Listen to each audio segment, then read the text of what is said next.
So Yoshiko, I keep seeing these miso marinated fish at Japanese grocery stores, and they always look so mysteriously delicious. Yes, I've even seen them recently at Costco. I was happy to see that. That means more people are discovering that fish and miso go together very well. So, very important question. Can we make this dish at home? Yes, and it's actually very easy. The best part is you store it in the fridge for a few days after preparing. So when I come home super hungry and open the fridge like it's a treasure chest, all I have to do is put the fish in the oven. Dinner will be ready in minutes. I love that. Nothing beats the feeling of knowing a healthy, homemade meal is ready and waiting for you. Today, we are using salmon fillet and cod fillet. And first, we sprinkle salt on both sides of the fish and then let them sit for 10 minutes. Then pat it dry with a paper towel. This removes excess moisture and any fishy odor. This is very important. All right, and now let's make the marinade. We have about half a pound each of salmon and cod, and the miso mixture is a mixture of 10 tablespoons of white miso, 1 tablespoon of sake, 1 tablespoon mirin, and 2 teaspoons of sugar. You put everything in a container and coat the fish completely.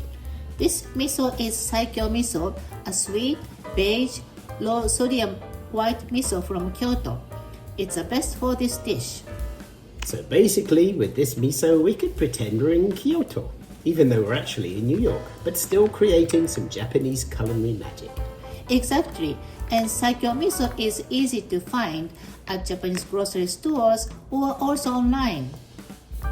Now the fish is completely coated. It looks like it's tucked in under a warm miso blanket, ready for a long nap. Should I tell them a bedtime story? How long do they sleep in the fridge until they're ready?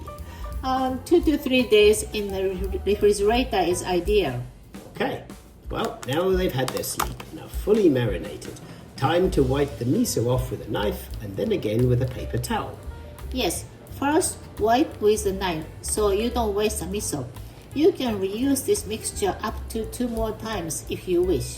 But make sure to wipe all the leftover miso from the fish with a paper towel as well.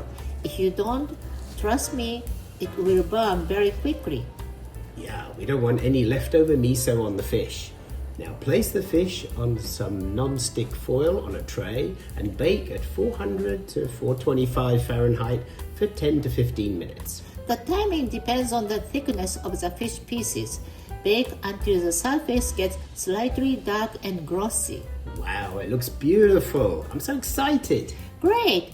With a vegetable side dish and Japanese white rice, this becomes a perfect, authentic, healthy, ready-to-eat dinner.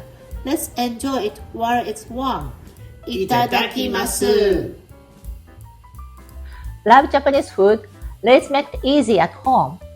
Hit subscribe, turn on notifications, and check out our website for more tips and recipes.